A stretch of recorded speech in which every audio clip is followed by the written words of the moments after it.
গ্রামের খেটে খাওয়া কৃষক সলিম মিয়া, তবে কাশেমের বাপ নামেই পরিচিত। কৃষিকাজ ছাড়া অন্য কোনো দিকে খেয়াল করার সময়ই পায় না। কিছুদিন হল বজ্রপাতের ভয়ে কাজে যেতে পারছে না সলিম মিয়া। এরকম একদিন কাজে বের হবার সময়ে তার বউ বজ্রপাত থেকে পরিত্রাণের কিছু উপায় শিখিয়ে দিল তাকে।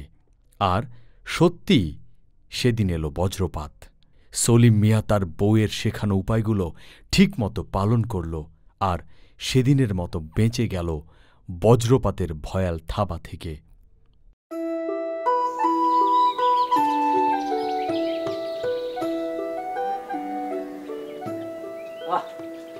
আজকে তো দেখি আকাশ মেঘলা মেঘলা, এই রোদ এই বৃষ্টি কিছু বুঝি না, তার মধ্যে আবার ঠাডা পড়া শুরু করছে। হ্যাঁ, যাক আল্লাহ ভরসা।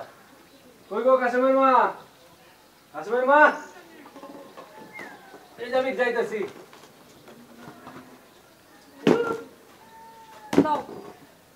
ভুলে তো এটা ফালাইয়া গেছিলাম। না রে বউ, আসমানের দোহাই দিয়া কয়দিনের ঘরে বয়ে থাকি। এইভাবে বইয়া থাকলে না খেয়ে মরতে হইব। আর এই কয়দিনে আগাছাগুলো না জানি কত বড় হয়েছে। আচ্ছা যাও, তয় সাবধানে যাইও। হ, ঠাডা পড়া শুরু করলে গাছের নিচে গিয়ে খাড়ায় থাক মনে। তবা তবা কয় কি, তুমি জানো না গাছের তলায় তো ঠাডা পড়নের বেশি ভয় থাকে। ভুলেও এই কাম করবা না। কম কইরা গাছের থেকে 100 হাত দূরে থাকবা, তাও সোজা সুজি না, কোনাকুনি। আর শোনো, ওই যে কারেন্টের খাম্পার ধারে কাছে যাইবা না কিন্তু, কইয়া দিলাম। হ, তাইলে জমিনে গিয়া সোজা হইয়া হুয়া পড়মুনি। আবারও ভুল করলাম, কোনো সময় কাম করবা না। খাপটি মাইরা বৈশাই থাকা উপরালারে ডাকবা, বুঝলা? মনে থাকবো তো? হ, এখন তো চিন্তা লাগতেছে। কাশিম তো গেছে স্কুলে, এখন আইবো কেমনে? পরে আমি কয়া দিছি ওই মিয়া বাড়ির রাস্তা দিয়ে আইতে। আমাগো এই রাস্তা দিয়ে তো আবার তাল গাছে ভর্তি। আচ্ছা, এত কিছু তুমি জানলা কেমনে? জানছি গো জানছি। তোমরা কি মনে করো আমরা কি খালি ঘরের কামই করি? আমি ইউনিয়ন পরিষদের তথ্য কেন্দ্র থেকে সব খবর জানিয়ে আসছি। আর সরকার তো এখন সব কিছু জানানোর একটা সহজ উপায় বাইর করে দিছে, শুধু একটু ইচ্ছা থাকলেই হয়। হ, সাবধানে থাকো। আচ্ছা, বললাম সব কথা মনে রেখে। আচ্ছা, তুমিও সাবধানে থাকো।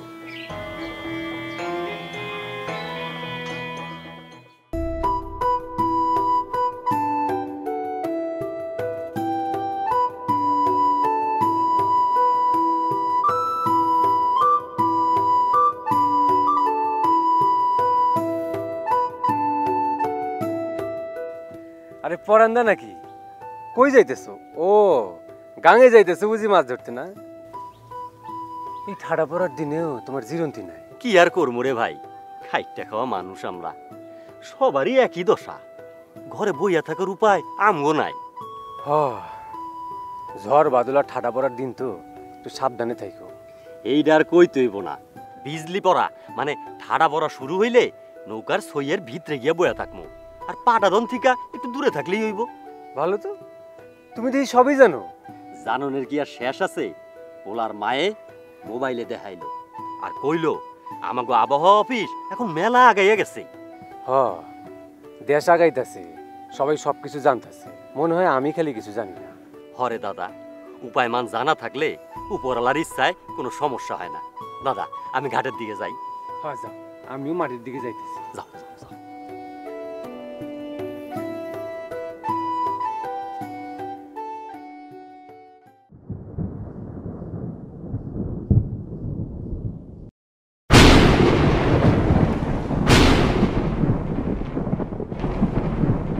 খবরদার, গাছের নিচে যাবা না। কারেন্টের খাম্পার ধারে কাছেও যাবা না।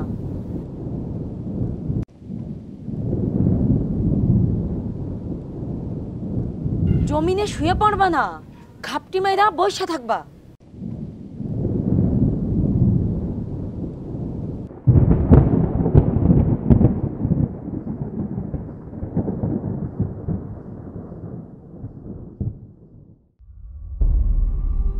কই গো কাশেমের বাপ, তুমি ঠিক আছো তো? আইতাছি আইতাছি।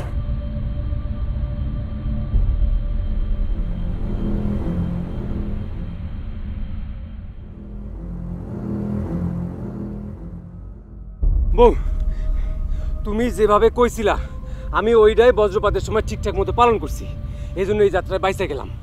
শোনো, আমার মনে হইতেছে এই বিষয়টা আমারও ভালো করে জানুন লাগবো, কারণ থাকলে জানা উপায় মান বজ্রপাতে পরিত্রাণ।